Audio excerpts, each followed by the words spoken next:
सर्वांना नमस्कार. आजच्या या तासिकेमध्ये आपण काल एकूण प्रश्न क्रमांक 43 पर्यंत प्रश्न सोडवलेले होते. तर आपण आज त्याच्या पुढचे प्रश्न या ठिकाणी सोडवणार आहोत.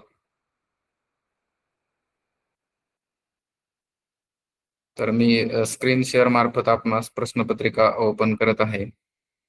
सर्वांनी कालच्या प्रमाणेच आपली वही पेन जवळ ठेवायचा आहे. आवश्यक असेल त्यावेळेस आपण काही गणित किंवा काही आपली संख्या मालिका असेल ते लिहून घेऊन आपण कोणत्या पद्धतीने ते सोडवलं आहे हे पाहायचं आहे. तर बघा, आपण प्रश्न क्रमांक 43 पर्यंत आपण आलेलो होतो. तर प्रश्न क्रमांक 44 पासून आपण पुढे घेणार आहोत. तर हा प्रश्न क्रमांक 44 आहे. 43 अखेर आपण सोडवलेलं कालच्या तासिकेमध्ये झालेला आहे. सर्वांचं परत एकदा स्वागत. तर बघा, 44 प्रश्नामध्ये हे जे काही आपणाला प्रश्न दिसत आहे, तर या लयबद्ध मांडणीचं उत्तर कशा पद्धतीने काढायचं हे आपण या ठिकाणी पाहणार आहोत. तर लयबद्ध मांडणीचं अगोदर व्यवस्थित निरीक्षण करा आणि त्या मांडणीमध्ये एकूण किती प्रकारचे चिन्ह आपणास दिसत आहेत ते सुरुवातीला आपण काउंट करायचे आहेत आणि त्यानुसार आपण पाहणार आहोत. तर बघा, चिन्हांचे चिन्ह किती आहेत ते मोजूयात. 1 2 3 4 5 6 7 8 9 10 11 12 13 हे 3 प्रश्नचिन्ह आहेत, म्हणजे ते 3 आहेत. 14 15 16 17 18 19 20 21 22 23 24 आणि 25. आता बघा, हे एकूण चिन्ह किती आहेत बघा, 25. तर याची लयबद्ध मांडणीचा थोडासा विचार जर केला तर बघा, 25 म्हणजे आपणास साधारणपणे 5-5 चे गट तयार करावे लागतील. म्हणजे 5 25 म्हणजे 5चा गट कुठपर्यंत येतो बघा, 1 2 3 4 आणि 5. या गटामध्ये जे सुरुवातीचे 2 चिन्ह आहेत ते पुढच्या गटामध्ये शेवटच्या नंबरला गेलेले आहेत. म्हणजे बघा, 4 आणि 5 ला, म्हणजे समोर कोण आले, 3 आणि 4 चे नंबरचं चिन्ह समोर आले. तसंच पुढे होतंय पहा, 3 आणि 4 क्रमांकाचे गट या ठिकाणी पुढे आलेत. नंतर त्यानुसार जर आपण बारीक निरीक्षण केलं तर आपणास बघा, जे चिन्ह मिळतील ते बघा. आता बघा कोणते, इथे बघा, इथं 5 झालेले, त्यानंतरचे 5 इथे झाले, म्हणजे सुरुवातीचे 2 हे शेवटी जाणार आहेत. बघा, सुरुवातीचे 2 शेवटी म्हणजे कोण येणार, ते चौकोन आणि वर्तुळ. बरोबर, चौकोन आणि वर्तुळ हे शेवटी गेल्यानंतर परत जे सुरुवात होणार आहे ते 3 आणि 4 नंबरचा सुरुवातीला येणार आहे. मग 3 नंबरला कोण आहे, तर इथे हा वर्तुळातला प्लस चिन्हवाला, म्हणजेच आपला पर्याय क्रमांक 3 या ठिकाणी निघणार आहे. लयबद्ध मांडणीचं सोडवताना लक्षात घ्यायचं आपण, एकूण त्या चिन्ह किंवा ते अक्षर किंवा संख्या काय जे असतील ते एकूण किती होतात आणि त्याचे भाग किती होतात हे अगोदर व्यवस्थित पाहून घ्यायचंय. आता त्यानंतर बघा, 45 प्रश्न क्रमांक आहे. तर याच्यामध्ये आपण अगोदर संख्या मालिका लिहून घ्या, म्हणजे आपणास चुकीचे पद ओळखण्यासाठी त्याचा उपयोग होईल. संख्या मालिका सर्वांनी लिहा. 23, 34, 49, 84, सॉरी 64, 83, 106, 135 आणि 166. बघा, सर्वांनी संख्या लिहून घेतली का? 23, 34, 49, 64, 83, 106, 135 आणि 166. काल आपण सर्वांना मी सांगितलेलं होतं. अगदी संख्या अशी मालिका पाहताना आपल्या डोक्यात मूळ संख्या, वर्गसंख्या, घनसंख्या, त्यातील फरक, त्या वर्गसंख्या प्लस 1 किंवा -1 किंवा 2, 3 अशा पद्धतीच्या आपण बऱ्याचशा पद्धती लावून आपण एखादा या प्रश्नाचे उत्तर काढू शकतो. आता सुरुवातीला बघा, तसं पाहिलं तर फक्त 49 आणि 64 सोडून वर्गसंख्या कोणत्या दिसत नाही. मात्र 49 आणि 64 असेल तर बाकीच्या वर्गसंख्या किंवा त्याच्यापेक्षा कमी किंवा जास्त हा प्रश्न इथं येणार नाही. तर आपण याच्यातला फरक किती निघतोय पाहूयात. सुरुवातीला बघा, 23 आणि 34 याच्यामध्ये फरक कितीचा पडतोय बघा. 34 वजा 23 जर केलं तर फरक निघेल साधारण 11 फरक निघतोय बघा. त्याच्यानंतर 49 आणि 34 याच्यातला फरक जर काढला तर तो बघा किती निघेल, 15. 49 आणि 34 यातला फरक किती निघतोय बघा, 15. नंतर 64 आणि 49 मधला फरक काढा, तो पण 15च निघतोय. सॉरी 64 हा, आणि 49 मधला फरक काढा 15. त्याच्यानंतर 83 आणि 64 मधला फरक काढा. 83 वजा 64 केलं तर फरक निघेल 19. नंतर 106 वजा 83 याच्यातला फरक काढा, फरक निघेल बघा 23. नंतर 135 वजा 106 करा, त्याच्यातला फरक आहे बघा 29. आणि शेवटचा 166 वजा 135 करा, 166 वजा 135 यातला फरक आहे 31. आता जर आपण तो फरक वर लिहून घेतलेला असेल तर सर्वांना लक्षात येईल बघा, साधारणपणे 64च्या पुढील सर्व संख्या वरचा जो फरक निघतोय तो मूळ संख्यांचा चढता क्रमाने, आणि 11 पासून सुरुवात केली तर पण तो फरक तसाच आहे. म्हणजे याचा अर्थ यांच्यातला फरक हा मूळ संख्या आहे. मग मात्र फरक चुकलाय कुठं, दोन ठिकाणी 15 आलाय. मग एकतर 64 मध्ये चुकला असेल किंवा 49 मध्ये चुकला असेल. पण आता चढत्या क्रमाने जर विचार केला, 11 नंतर काय येतं, 13. 34 अधिक 13 जर केलं तर आपलं उत्तर येते 47. आणि पुढची मूळ संख्या आहे बघा 17. मग 64 वजा 47 केलं तर त्याच्यातला फरक येतोय 17. म्हणजे या मालिकेतील आपलं चुकीचं पद असलं पाहिजे 49. म्हणून पर्याय क्रमांक 2, पर्याय क्रमांक 2 हे आपलं यातील चुकीचे पद आहे. चला आता पुढच्या प्रश्नाकडे जाऊयात. 46वा प्रश्न आहे. सर्वांनी एकदा सर्व अक्षरे लिहून घ्या, व्यवस्थित लिहून घ्या. बी, फी, एफ, आर, जे, एन, एम, जे, आर. परत एकदा सांगतो. बी, फी, एफ, आर, जे, एन, एम, जे आणि आर.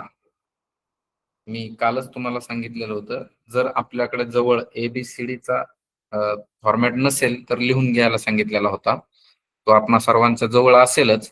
तर आता बघा, थोडस बारीक निरीक्षण केल्यानंतर लक्षात येतं, एक सोडून एक म्हणजे बघा बी आणि एफ फी सोडला, एफ आणि जे आर सोडला, जे आणि एम एन सोडला, एम आणि आर म्हणजे हे यांचा काहीतरी संबंध येतोय बघा. तसाच उलटा संबंध येतोय पहा, जे पासून एन, एन पासून आर, सॉरी जसा बी एफ जे एम आर आहे तसा जे एन आर व्ही म्हणजे जे मध्ये राहिले त्या अक्षरांचं जोड जर आपण करत गेलो तर त्याच्यामध्ये बघा बी पासून एफ हे तिसऱ्या क्रमांक म्हणजे 3 अक्षर मध्ये सोड, B C D E F म्हणजे 3 अक्षर सोडले, एफ पासून जे परत 3 अक्षर सोडले, जे पासून एम इथे मात्र 3 अक्षर नाहीत आणि एम पासून आर इथे यामध्ये बघा इथंच थोडासा आपल्याला लक्षात येईल लगेच. आता जसा जर विचार केला जे पासून एन चा विचार केला, जे पासून एन मध्ये 3 अक्षर सुटलेले, एन पासून आर पर्यंत 3 अक्षर सुटलेत आणि आर पासून फी पर्यंत 3 अक्षर सुटलेत. मात्र जे पासून एम पर्यंतचे 3 अक्षर नाहीत. म्हणून आपल्या या मालिकेतील चुकीचे पद आहे एम. चुकीचे पद आहे एम. चला आता प्रश्न क्रमांक 47 ते 48 साठीची एक सूचना आहे बघा. आता सर्वांनी आपले वही पेन घ्या आणि जवळ ठेवा, पटपट लिहून घ्या. कसर हा शब्द लिहा, त्याच्या समोर 407 लिहा, 407. क स र, त्याच्यानंतर त्याच्याच खाली लिहा र ज क शब्द लिहा आणि त्याच्या समोर 420 ही संख्या लिहा. त्यानंतर खाली लिहा स द र, स द र त्याच्या समोर 467. आता हे 3 शब्द आणि त्याच्या समोरच्या संख्या लिहिल्या असतील.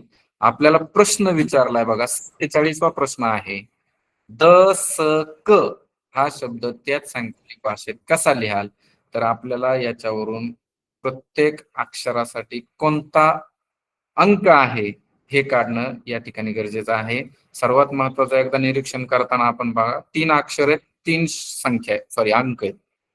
3 अक्षर 3 अंक म्हणजे कोणता तरी अंक आणि अक्षर हे त्यांची काहीतरी जोडी असेल तर हे शोधायचं कसं? बघा आता सुरुवातीला तिन्ही शब्द एका खाली एक लिहिलेत, आपण संख्या एका खाली एक लिहिल्यात. तर तिन्ही शब्दामध्ये सारखं असणारं अक्षर अगोदर शोधायचं. तर तिन्ही शब्दात सारखं असणारं अक्षर कोणतं आहे बघा. पहिल्या कसर मध्ये र आहे, रजत मध्ये र आहे, सदर मध्ये र आहे. मग आता ह्या तिन्ही मध्ये जर सारखा अक्षर र असेल तर तिन्ही मध्ये सारखा असणारा अंक कोणता? बघा तिन्ही मध्ये सारखा असणारा अंक 4 दिसतोय. किती आहे बघा 4. म्हणजेच आपल्याला र बरोबर 4 हा एक अंक सापडला. त्यानंतर बघा आपण समजा स चा विचार केला. पहिल्या शब्दात स आहे, शेवटच्या शब्दात स आहे. मग आता पहिल्या आणि शेवटच्या शब्दामध्ये सारखा असणारा अंक कोणता दिसतोय बघा. तर 7 कोणता दिसतोय 7. म्हणजे आपला स बरोबर काय निघणार आहे 7. आता वरच्या अक्षरातला क आणि सॉरी शब्दातला क आणि दुसऱ्या शब्दातला क या 2 ठिकाणी सारखा अंक असला पाहिजे आणि तो म्हणजे 0 आहे. म्हणून क बरोबर काय निघतो आपला 0. आणि मग राहिलेले अक्षर म्हणजे द बरोबर 6 येणार आहे आणि ज बरोबर 2 येणार आहे. मग आपण सर्व अक्षर काढल्यानंतर आता बघा सगळ्या अक्षरांचे अंक निघालेत. मग आपण द स क हा शब्द जर लिहिला तर द साठी आपल्याला 6 सापडलाय, स साठी 7 सापडलाय आणि क साठी 0 सापडलाय. म्हणजेच 6 7 0 असणारे अंक हे कोणत्या पर्यायात आहेत ते पाहून घेऊयात. आणि म्हणून त्याच्यामध्ये पर्याय क्रमांक 1 हा त्याच्यासाठी उचित दिसतोय बघा. आणि म्हणून आपल्या उत्तराचा पर्याय क्रमांक सुद्धा एकच असायला हरकत नाही. त्यानंतर बघा पुढचा प्रश्न, 4 आणि 0 या अंकापासून तयार होणाऱ्या अर्थपूर्ण शब्दाचा अर्थ पर्यायातून निवडा. आपल्याला 2 पर्याय निवडायचे. आपण लक्षात घ्या 2 पर्याय निवडायचे आहेत. काही वेळेस प्रश्न वाचतो परंतु पर्याय किती पाहिजेत ते वाचलं जात नाही, उत्तर निघलं जातं मात्र. त्याच्यामुळे आपलं मार्क जाण्याची शक्यता असते. वाचन व्यवस्थित करायचं प्रश्नाचं. 4 आणि 0, 4 कशासाठी आलाय आपला र साठी आणि 0 आलाय प साठी. म्हणजेच 4 आणि 0 या अंकापासून तयार होणारा एक अर्थपूर्ण शब्द तर आपल्याला माहिती कर. रग हा शब्द तयार होऊ शकत नाही, मात्र कर हा शब्द तयार होतो. आणि कर म्हणजे आपल्याला माहितीये भाग 1 मध्ये मराठीतील समानार्थी शब्दातले हे शब्द आहेत. कर, हस्त, बाहू आणि एक पर्याय निघतो आपल्याला हस्त. कर म्हणजे हस्त. आणि दुसरा आता पर्याय दुसरे 2 आणि 4 बघा काय, पद. पद म्हणजे पाय, पाऊल अशा पद्धतीचं. कर्ण म्हणजे कान. म्हणजे हे 2 पर्याय कटतात. म्हणजेच राहिला कोणता, 1 आणि 3. पर्याय क्रमांक 1 आणि 3. चला पुढे जाऊयात आता. प्रश्न क्रमांक 49. एका सांकेतिक भाषेत ए ला शी म्हटलं, बी ला डी म्हटलं, सी ला ई असे क्रमाने म्हणत गेल्यास कोणाला पी म्हणावे? प्रश्न काय आहे बघा, कोणाला पी म्हणावे, पी ला काय म्हणावे असं नाही. आपण काढताना पी ला काय म्हणावे काढू शकतो अशा घाई गडबडीत. मात्र कोणाला पी म्हणावे या प्रश्नाचं उत्तर शोधताना आपण आता सर्वात महत्वाचं शांततेत विचार काय करायचा आहे. ए ला सी म्हटलंय, बी ला डी म्हटलंय आणि सी ला ई म्हटलंय. म्हणजे सी डी ई इथून आपली ए बी सी डी ची सुरुवात होते. म्हणजे एच्या ठिकाणी जर आपण सी घेतला आणि अशा पद्धतीने आपण जर काउंट करत गेलो, एच्या ठिकाणी जर समजा आपण C D E F G H I J K L M N O P. P कोणाला म्हणतोय आपण, एन ला. बघा कसं काढलंय पहा. ए ला आपण सी म्हटलं म्हणजे इथून सुरुवात करायची. C D E F G H I J K L M N O आणि पी. म्हणजेच प्रश्न विचारलाय काय आपल्याला बघा, पी कोणाला म्हणावे. कोणाला पी म्हणायचंय, एन ला. म्हणून पर्याय क्रमांक 1 हे आपलं या ठिकाणी उत्तर असेल. चला प्रश्न क्रमांक 50 ते 52 साठी सूचना आहे बघा. दिलेल्या लयबद्ध मांडणीतील पदांचा क्रम लक्षात घेऊन प्रश्नचिन्हाच्या जागी येणारे पद निवडा. तर बघा लयबद्ध मांडणी, परत एकदा तोच प्रश्न आलाय, तशाच पद्धतीचा प्रश्न आलाय, त्याच धाटणीचा प्रश्न आलाय. लयबद्ध मांडणीचा विचार करताना मी तुम्हाला मागच्याच प्रश्नात देखील सांगितलेलं होतं, एकूण अक्षर किंवा एकूण चिन्ह किंवा एकूण शब्द काय असेल ते आपण एकदा पहिल्यांदा काउंट करून घ्यायचे एकूणचे. आता बघा या 50व्या प्रश्नामध्ये बघा एकूण किती आहेत, 1 2 3 4 5 6 7 8 9 10 11 12 13 14 15 16 17 18 19 20 21 22 23 आणि 24. आता 24 जर हे अक्षर असतील तर साधारणपणे आपला 4चा किंवा 6चा गट तयार होईल.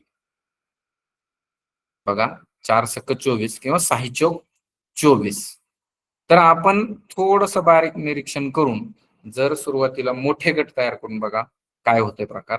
तर 6चा जर गट घेतला तर पहिला बघा 6चा गट कोणता आहे, ब क फ व श प. बघा प पर्यंत 6 झाले. परत फ ब क, प, व, श. परत हा 6चा गट झाला. असेच पुढचा 6चा गट आणि शेवटचा 6चा गट. अशा पद्धतीने जर विचार केला तर पहिला जो गट आहे त्याच्यामध्ये जे अक्षर आहेत तेवढीच अक्षर आणि तेच अक्षर दुसऱ्या गटात आहेत. थोडस निरीक्षण बघा. ब, क, फ, व, श, प. तसंच इथं समजा आपण ह्याच्या सिरियल नुसार विचार करू. ब, क, फ ह्याच्यात बघा 6 पासून ब, क, फ आहे. परत व, श, प. बघा व, श आणि प पण आहे. बघा म्हणजे दुसऱ्या गटात तेच आहे, तिसऱ्या गटात देखील तसंच आहे. म्हणजेच चौथ्या गटामध्ये म्हणजे शेवटच्या गटामध्ये अक्षर बघा हे 3 आणि हे 3 म्हणजे ब पासून ब, श आणि प आहे. कोणतं कोणतं आहे? ब, श, प. म्हणजेच राहिलेत कोण? इथं व दिसत नाही, फ दिसत नाही आणि क दिसत नाही. म्हणून या प्रश्नाचं उत्तर आपलं पर्याय क्रमांक 3 असलं पाहिजे. बघा आपण त्या 6-6च्या गटाचा जर विचार केला आणि शेवटच्या गटात हे 3 जर पर्याय क्रमांक 3 मधले जर अक्षर टाकले तर आपणास हा पूर्ण गट एकसारखा पाहावयास मिळेल. आता त्याच्यात बघा त्याची सिरियल फक्त व्यवस्थित आपण चेक करून पाहिजे आणि त्या सिरियल नुसार जर विचार केला तर आपला व, फ आणि क, व, फ आणि क हे आता इथं बघा फ 3 नंबरला आहे, या गटात 1 नंबरला आला. परत पुढच्या गटात बघा 2 नंबरला गेला. अशा पद्धतीने प्रत्येक अक्षराचं स्थान कुठे जाते त्यानुसार आपण हे 3 च उत्तर काढू शकतो. चला तर त्या पुढचा प्रश्न आहे चिन्ह आहेत. आता थोडस बारीक निरीक्षण करा. निरीक्षणातून आपल्याला बरीचशी बुद्धिमत्ता चाचणी सोडवता येते. तर बघा सुरुवातीला वर्तुळ आणि त्यामध्ये एक रेष आहे ते डाव्या बाजूला आहे. परत चौकोन आणि रेष आहे ते वर ते परत वर्तुळ आणि रेष आहे ते उजव्या बाजूला आणि चौकोन आणि ती उभी रेष आहे ती खालच्या दिशेने गेली. बघा याची दिशा बदलली की याची बदलली, याची बदलली की याची बदलली. परत याच्या जागेवरच्या दिशेने आला हे वरती आलं म्हणजे साहजिक. आता इथं कोण असणार आहे आपला हा. बघा पॅटर्न लक्षात येतोय का? हे इकडं तोंड केलं रेसने बाहेरच्या बाहेर हे वर रेस आली म्हणजे इथं ही रेस पुढे येणार आहे. हे हा चौकोनाची खाली रेस आली.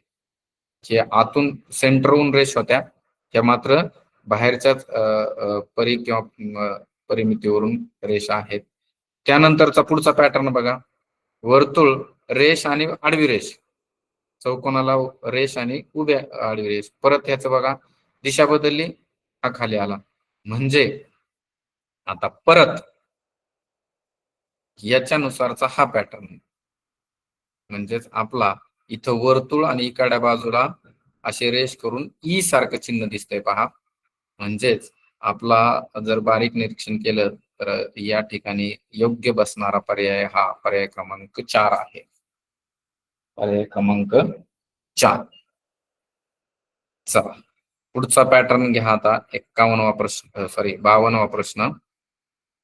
परत एकदा तेच आपणास अगोदर हे दिलेले अंक किती आहेत ते मोजून घ्यायचे.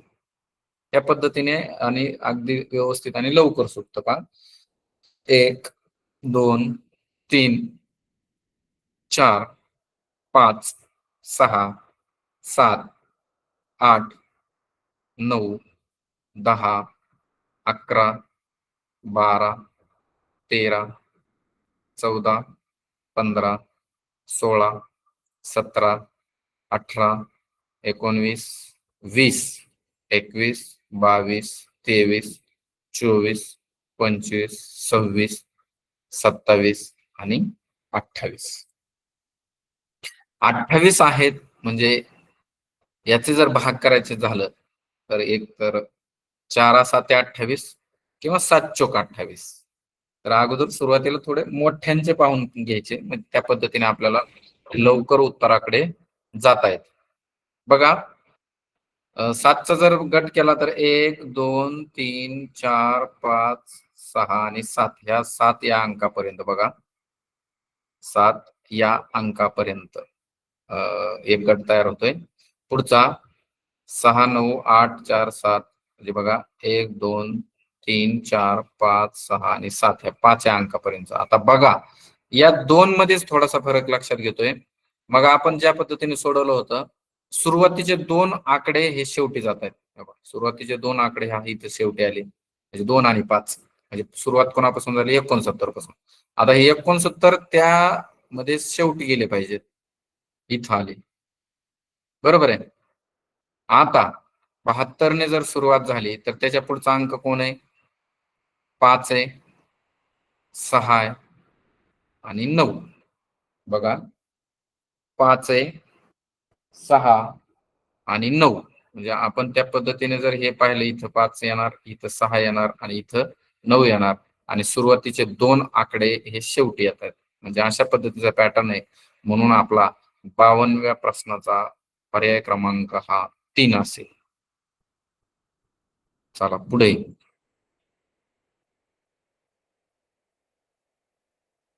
मनोरा. यावर अतिशय सोपे आणि व्यवस्थित प्रश्न असतात. वेळेचा आपण व्यवस्थित उपयोग केला तर अशा प्रकारच्या प्रश्नातले मार्क आपल्याला सहज आणि जास्त मिळून स्कोरिंग कडे नेत असतात. परंतु आपलं काय होतं, वेळेचं नियोजन नसल्यामुळे कदाचित अशा सोप्या प्रश्नांची उत्तरं आपण व्यवस्थित न वाचण्यामुळे सुद्धा जाऊ शकतात. बघा प्रश्न आहे, पुढील मनोऱ्याचे निरीक्षण करून प्रश्नांतील पदांमध्ये असणाऱ्या अंकांच्या स्थानांचा क्रम लक्षात घेऊन प्रश्नचिन्हांच्या जागी येणारे पद ओळखा. येणारे पद ओळखा. आता बघा मनोरा सर्वांना दिसत असेल. यामध्ये प्रश्न क्रमांक 53 बघा. 28 33 39 29. आता हा पॅटर्न कसा आहे बघून घ्यायचा. 28 कुठे आहे? इथे. 28 33 39 आणि 29. बघा म्हणजे इथून हा इथे, इथून इथे, इथून इथे. आता त्याच्या पुढचा जोडीदार कसा आहे बघा. 31 37 42 30. बघा 31 37 42 आणि 30 अगदी तंतोतंत ह्याच्यासारखाच आहे. त्याच्या पुढचा पॅटर्न बघा कसा आहे, शोधायचा तो. आता बघा 34 29. 34 कुठे बघा. 34 29. 34 29 35 40. बघा हा कसा झालाय. 34 29 35 आणि 40. तर आता पुढचा आपल्याला कसा पाहिजे मग. 34 29 आलाय म्हटल्यानंतर बघा 34 29 आलाय म्हटल्यावर बघा 36 30. बघा 36 30 आणि 35 आणि 41. जसा आपला होता हा त्या पद्धतीनेच तो हा निघलाय. म्हणून याचा 53व्या प्रश्नाचा पर्याय क्रमांक उत्तर आहे बघा 2. 53 प्रश्नाचं पर्याय क्रमांक उत्तर आहे 2. आता बघा पुढे 18 28. 18 पुढे दिसते बघा. 18 28 30 कुठे बघा. 30. 18 28 30 25. बघा इथून गेला 18 28 30 आणि 25. तर पुढे बघा 19 31. 19 पासून 31 निघला. 19 31 29 आणि हा 23. अगदी याच्यासारखाच तंतोतंत जुळला. म्हणून आता पुढचा बघा 38 39. 38 कुठे बघा. 38 39 28 23. बघा 38 39 28 23. म्हणजेच आपल्याला इथं बाहेरचा घ्यावा लागणार अगोदर. 43, 42, 31 आणि 25.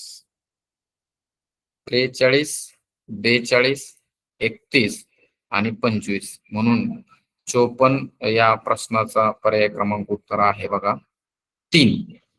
ह्या तुम्ही अगदी पेन्सिल किंवा आपल्या सोबत असणाऱ्या पेनने सुद्धा पॅटर्न हा चेक करू शकता. आता मनोऱ्यातील संख्यांमधून मालिकेतील प्रश्नचिन्हाच्या जागी पर्याय निवडा. आता बघा आपल्याला जे काय प्रश्न दिलेला आहे संख्या मालिकेचा, तर बघा कसा आहे 33, 39, 34. बघा हे कसा येतोय 33, 39, 34, 40, 35 प्रश्नचिन्ह आहे. म्हणजे आपला पॅटर्न असा होत चाललाय बघा झिगझॅग मोशन मध्ये. 37 शेवटी येते म्हणजे हा इथे इथे इथे म्हणजे आपला या ठिकाणी प्रश्नचिन्हाच्या जागी अंक सॉरी संख्या येणार आहे ती 41. कशी येते बघा हा झिगझॅग मोशन मध्ये प्रश्न असल्यामुळे एक अशा पद्धतीचं 35 आणि 36च्या खाली ज्या या ठिकाणी व्ही शेप होतोय तिथं जिथं जॉईंट होतोय तो त्याचा उत्तर असणार आहे 41. म्हणून आपला 55 प्रश्नाचा पर्याय क्रमांक उत्तर आहे 2. त्यानंतर पुढे बघा आता जलप्रतिबिंब आणि सॉरी आरशातलं प्रतिबिंब हे 2 प्रश्न हमखास आपणास या सिलेबस मध्ये आहेत. याच सर्वस्व म्हणजे आपलं निरीक्षण शक्ती आणि कॉन्सन्ट्रेशन याच्याशी संबंधित हा प्रश्न असतो. तर इथं बघा सर्वांना आकृती दिसते. तर पाण्यातली प्रतिमा किंवा जलप्रतिमा कशी काढायची त्याच्यातले दिशा बदलत नाही, मात्र तळाचा भाग हा वर जातो आणि वरचा भाग हा तळाला येतो. आता या ठिकाणी बघा तसा जर विचार केला तळाचा भाग वर पाहिजे आणि वरचा भाग तळाला म्हणजे हा डार्क डॉट वाला जो असेल खालच्या बाजूला ते उत्तर असणार आहे. त्यामुळे पर्याय क्रमांक 1 आणि 2 तर आपलं अगदी पाहता क्षणीच बाद होऊन जातात. त्यानंतर मात्र आता फक्त पर्याय क्रमांक 3 आणि 4चा जर थोडस बारीक निरीक्षण केलं तर आपल्याला लक्षात येईल की हा जो शेवटच्या मोठ्या पानाला एक वर्तुळ आहे छोटा चिटकलेला त्याची दिशा मात्र बदलणार नाही. म्हणजे तो जसा आहे त्याच दिशेला राहील. म्हणजे समजा जर आपण पाहतोय आता उजव्या दिशेला दिसतोय तर तो उजव्या दिशेलाच पाहिजे होता, मग तो फक्त इथंच हा उजव्या दिशेला दिसतोय. पर्याय क्रमांक 4 मध्ये त्याने दिशा बदलली म्हणजेच त्याचं काय झालं बघा ते आरशातल्या प्रतिमेसारखं झालंय आणि म्हणून आपणास या ठिकाणी पर्याय क्रमांक 3 हा योग्य आहे. या ठिकाणी हा जो भरीव गोल आहे तो खालच्या बाजूला आहे. हा वर्तुळ जो आहे तो उजव्याच दिशेला आहे आणि त्या पद्धतीने ह्या 2 पॅटर्न ह्याच्यावरून आपल्याला हे 2 लक्षात येतात. हे मात्र बाकीचं जवळजवळ याच्यामध्ये सारखं असल्यामुळं थोडस निरीक्षणावरूनच या प्रश्नाचं उत्तर आपण काढू शकतो. आता पुढे चला. आता आरशातलं प्रतिबिंब किंवा आरशातली प्रतिमा कशी काढायची पहा. आता निरीक्षण करताना एक कोणत्या तरी अक्षरावर आणि बाहेरच्या या आकृतीवर लक्ष ठेवा. आरशातल्या प्रतिमेमध्ये बाजू बदलतात. काय होतंय फक्त उजवी बाजू डावीकडे आणि डावी बाजू उजवीकडे होते. म्हणजेच आता जर आपण या समजा यस वर लक्ष ठेवू फक्त यस वर लक्ष ठेवू आणि त्याचा हे इथला कोपरा म्हणजेच दिशा बदलतो म्हणजे तो इथल्या बाजूला यायला पाहिजे. म्हणजे हा उजव्या बाजूला आहे तर हा कोपरा डाव्या बाजूला असणारी आकृती कोणती. तर एक इथे एक आहे आणि इथे एक आहे आणि इथे एक आहे. आता डाव्या बाजूला असणारे आता समजा हा डाव्या बाजूला असणारी आकृती नाही त्यामुळे हा आपला 2 नंबरचा पर्याय तर बाद झालेला आहे. त्यानंतर मात्र 1, 3 आणि 4 मध्ये विचार केला तर इथे हे आकृतीचा जो काही विभागणी केली त्या अधिकच्या चिन्हासारख्या, तर ती विभागणी इथं दिसत नाही क्रॉस मध्ये, त्यामुळं पर्याय क्रमांक 3 एक बाद झाला. आता राहिला प्रश्न 1 आणि 4 मध्येच आहे. आता इथे मी सांगितलं होतं आपण आता फक्त एकाच अक्षरावर लक्ष ठेवूयात, यस. आता यस हा जसा आहे तसाच या पर्याय क्रमांक 4 मध्ये आहे. त्याची दिशा बदललेली नाही. आपण जर बाकीच्या अक्षरांकडे जरी समजा लक्ष दिलं नाही तरी या अक्षरावरून लक्षात येईल याची दिशा बदलली नाही, म्हणजे आपला पर्याय क्रमांक 4 असू शकत नाही. आणि याच्यामध्ये सर्वात उचित पर्याय क्रमांक हा 1 नंबरचा आहे. म्हणून आपलं 57व्या प्रश्नाचं उत्तर आहे 1. चला पुढे परत एकदा आरशातली प्रतिमा आलेली आहे. निरीक्षण क्षमता चांगली असेल तर नक्कीच आपल्याला या प्रश्नांची उत्तर लवकर सुटतात आणि आपल्याला हक्काचे आपले 2 मार्क देऊन जातात. बघा आता इथं मात्र दिशाच बदलते, फक्त काय होतंय, दिशा बदलते. आता अगदी आतल्या बाबीचा विचार करण्यापूर्वी थोडासा विचार हा बाहेरच्या आकृतीचा करत केलास तर आपल्याला लवकर पर्याय कट पद्धत सारख्या आपल्याला लवकर जाता येतं. तर बघा हे वरच्या बाजूला आहे, हे इथं पहिल्या पर्यायामध्ये खालच्या बाजूला आलंय. आता आरशातली प्रतिमा का घ्यायची आपण, तर कारण ही बाजूला आहे, जर ते खालच्या बाजूला असतं तर ती जल प्रतिबिंब असतं. त्याच्यामुळे बघा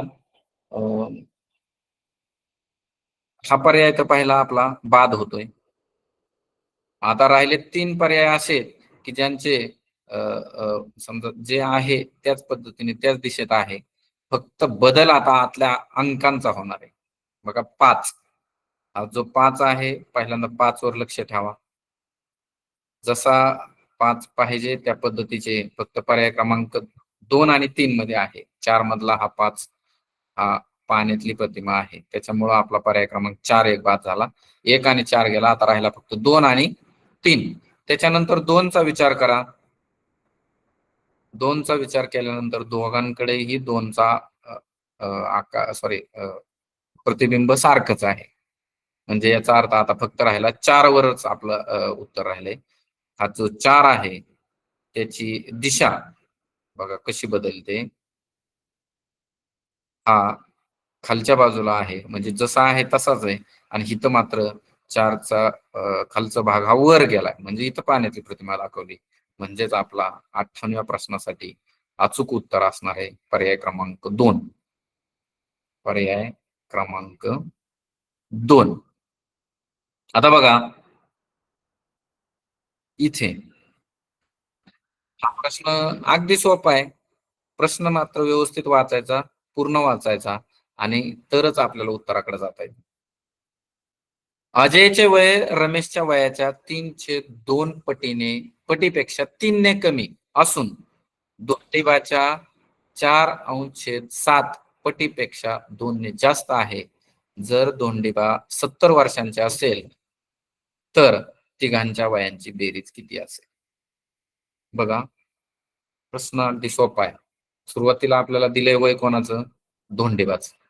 या धोंडेबाच्या वयाचा आणि अजयचे वय याच्याशी काहीतरी संबंध आहे, त्याच्यामुळे आपल्याला अजयचे वय लवकर निघेल.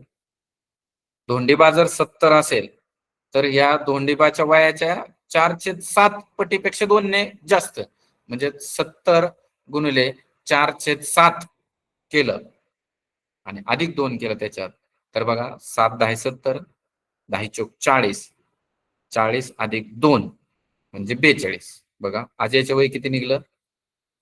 42. धोंडीबाचं वय किती निघतंय? 70. आता आपल्याला तिघांची बेरीज करण्यासाठी आता राहिलंय वय काढायचं कोणाचं? रमेशचं. तर रमेशचं वय म्हणजेच अजयच्या वयाच्या किती आहे? 3/2 पटीपेक्षा 3 ने कमी. बघा म्हणजे अजयचं वय आपण रमेशचं वय जर एक्स मानलं तर अजयचं वय बघा 3x/2 वजा 3 होईल. म्हणजेच पण अजयचं वय निघलंय आपलं किती? अजयचं वय निघलंय 42. 42 बघा 42 गुणिले 2 छेद 3 केलं तर आपल्यास अजयचं सॉरी रमेशचं वय निघेल. तर मग तिघांचं वय निघणार. मग आता वय दोंडेबाचं 70 आहे, अजयचं वय 42 आहे आणि आपलं रमेशचं वय निघणार आहे 30. या सर्वांची जर बेरीज केली तर आपले बघा 70 अधिक 30 100, 100 अधिक 42 142. तर हे अगदी अवघड नाही. व्यवस्थित जर कॅल्क्युलेशन करून काढलं तर आपल्याला या तिघांची वय व्यवस्थित काढता येतील. म्हणून पर्याय क्रमांक 3 आहे 59 या प्रश्नाचा पर्याय क्रमांक 3. चला आता पुढे. पुढीलपैकी कोणत्या वेळी घड्याळाचा तास काटा व मिनिट काटा यांच्यामध्ये 105 अंश मापाचा कोन होतो? कंसात दिला बघा 2 अचूक पर्याय निवडा. आता आपल्याला जर घड्याळावरील प्रश्न आणि त्याच्याशी काही सराव झालेला असेल तर हे अगदी काही सेकंदात हे प्रश्न सुटणार आहेत. बघा 3:30 समजा पर्याय क्रमांक 1 चा जर विचार केला 3:30 म्हणजे 3च्या पुढे तास काटा आहे आणि मिनिट काटा हा 6 वर आहे म्हणजे 30 मिनिट होतात ना. तर 3च्या पुढे तास काटा म्हणजे 3 आणि 4च्या मध्ये तास काटा असणार आणि 6 वर मिनिट काटा आहे. तर मग 4 पासून मोजा 4 ते 5, 5 ते 6 म्हणजे एका 5 मिनिटाच्या अवधीमध्ये 30 अंशाचा कोन असतो म्हणजेच एका मिनिटाला 6 अंशाचा कोन तयार होतो. म्हणजे बघा 4 ते 5 मध्ये 30 आणि 5 ते 6 मध्ये 30, 30 आणि 30 60. आणि लक्षात घ्या आपल्याला माहिती आहे मिनिट काटा जेवढा पुढे जातो त्याच्या निम्मा तास काटा पुढे येत असतो. म्हणजे 30च्या निम्मा जर विचार केला तर आपण 15 मिनिट होतात. म्हणजे 60 आणि 15 75 म्हणजे पर्याय क्रमांक 1 तर आपल्या याच्यातून बाद होतोय. पर्याय क्रमांक 1 याच्यामधून बाद होतोय. आता पर्याय क्रमांक 2 चा विचार करा. पर्याय क्रमांक 2 चा जर विचार केला तर 2:30 म्हणजे 2:30 म्हणजे तास काटा हा 2 आणि 3च्या मध्ये आहे आणि मिनिट काटा हा 6 वर आहे. म्हणजे 3च्या पुढे मोजा 3 ते 4 मध्ये 30, 4 ते 5 मध्ये 30, 5 ते 6 मध्ये 30 म्हणजे किती झाले 30 अधिक 30 अधिक 30 90 मिनिट हे झाले. आणि आपल्याला माहिती आताच सांगितल्याप्रमाणे जेवढे मिनिट आहेत त्याच्या निम्मा हा तास काटा पुढे सरकतो. म्हणून 30च्या निम्मे म्हणजे 15, 90 अधिक 5 जर याची बेरीज केली तर 105 होतो. म्हणजे एक आपला पर्याय सापडला तो म्हणजे पर्याय क्रमांक 2.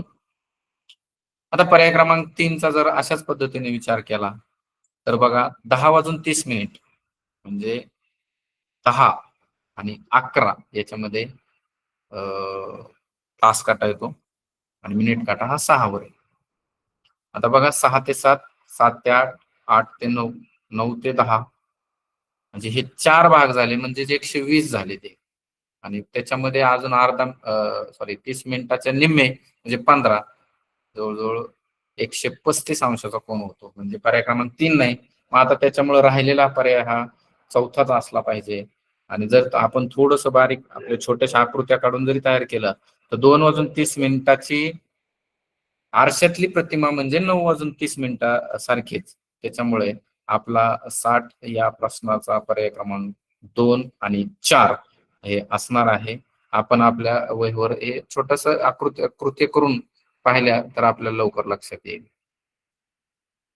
आता प्रश्न क्रमांक 61.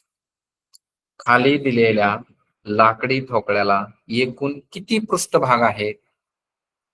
खाली दिलेल्या लाकडी ठोकळ्याला एकूण किती पृष्ठभाग आहेत? आता पृष्ठ हे आपला सर्वाला माहिती आहे जे बाजू दिसते किंवा असते त्याला पृष्ठ म्हणतात. तर आपण मोजताना मात्र थोडं काळजीपूर्वक आणि व्यवस्थित जर मोजलं तर या प्रश्नाचं उत्तर नक्की निघेल. बघा हा जो समोरचा भाग दिसतोय हे एक पृष्ठ झालं. हे जे समोरचं आहे त्याच्याच पलीकडच्या बाजूचं ते एक दुसरं पृष्ठ झालं. 2 झाले. आता मोजताना खालची बाजू मोजायची बघा. इथे इथे इथली खालची बाजू आहे बघा, हे 3, इथं उभी बाजू आहे 4, ही सगळ्यात खालची बाजू 5, इथं उभी बाजू 6, इथं खालची बाजू 7, आणि बघा ही इकडली बाजू 8, त्याच्याच विरुद्ध बाजू ही 9.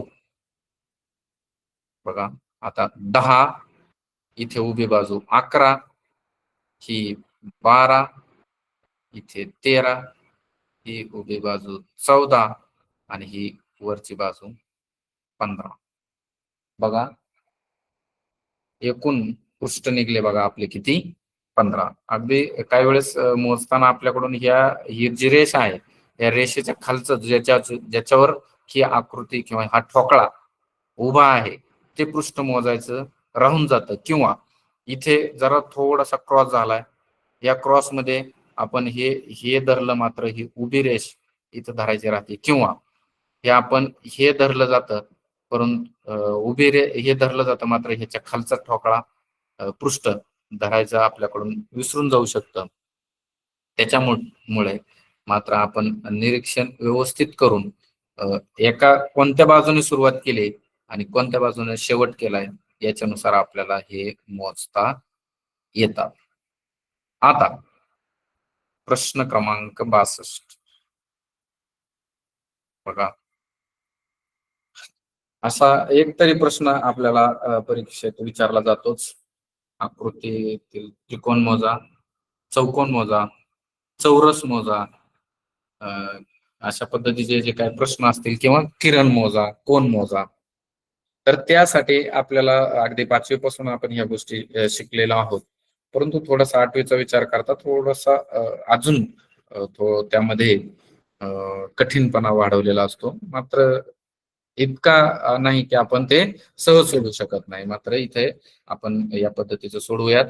तर बघा यामध्ये एकूण किती त्रिकोण आहेत त्यांनी सांगितलेला आहे. तर हा विचार वरच्या त्रिकोणाचा जर विचार केला एवढा, तर त्याच्यामध्ये 2 उभ्या रेषा आहेत, म्हणजे हा बेस तयार झाला, पाया तयार झाला. पाया तयार झाल्यानंतर आपण वरच्याच मोजू शकतो. इथे 1, 2, 3. आता यांची बेरीज किती, 3 आणि 2 5 आणि 1 6. म्हणजे या वरच्या बॉक्सचं एकूण एकूण त्रिकोण किती झाले या बॉक्समध्ये, 6. त्यानंतर बघा हा जर विचार केला, हा हा पाया घेऊन, तर बघा इथला हा त्रिकोण धरलाय, म्हणजे आपल्याला इथं बघावं लागेल 7, आणि हा मोठा आहे त्रिकोण 8. तसाच इथं 9, आणि हा मोठा आहे त्रिकोण 10. त्याच्यानंतर बघा हा एक त्रिकोण झाला 11, नंतर इथून हा झाला 12, त्यानंतर इथून हा 13, इथून हा 14, परत 15, 16, आणि हा इथून इथून एक, असं मिळून 17 त्रिकोण या ठिकाणी आपणास पाहावयास मिळतील. अगदी व्यवस्थित आपण जर प्रत्येक आकृतीवर आकृती काढून घेऊन त्याच्यावर जर व्यवस्थित ट्रेस करून पाहिलं, तर आपल्याला हे त्रिकोण मोजता येतील. त्यामुळे पर्याय क्रमांक 62 चा आहे 4. चला आता पुढे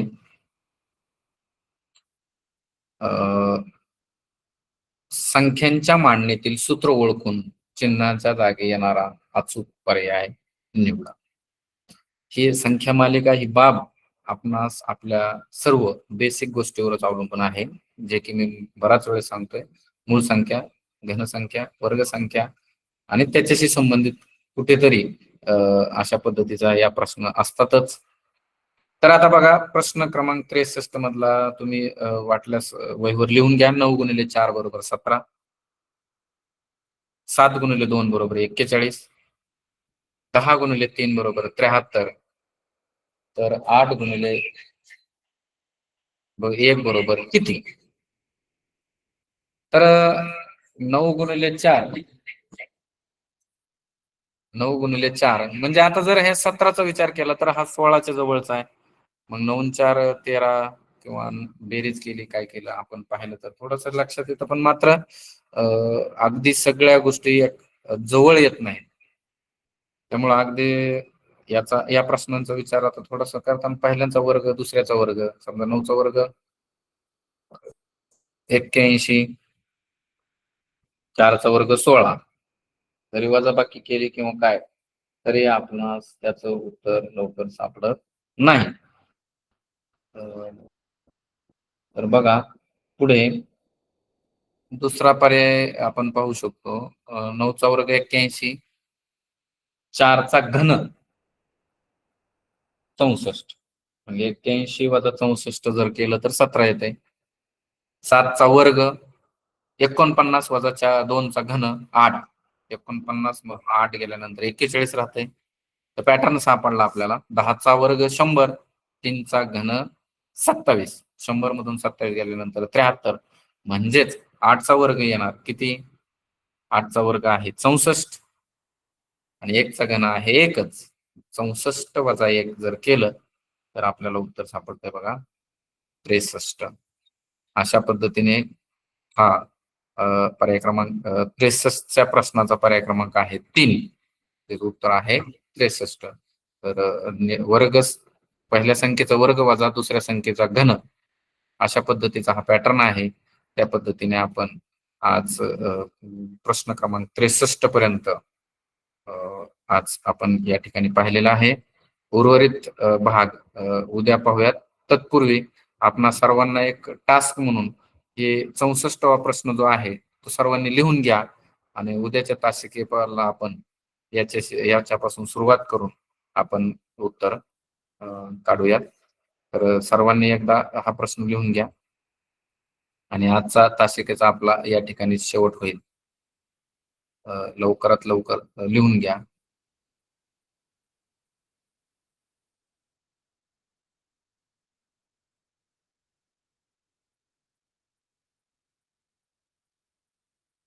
आपण सर्वांनी लिहून घेतलं असेल असं गृहीत धरून आपण स्क्रीन शेअर स्टॉप करूया आणि आजच्या या तासिकेला सर्वांनी उपस्थित राहून व्यवस्थित समजून घेतलं त्याबद्दल तुमचं सर्वांचं धन्यवाद.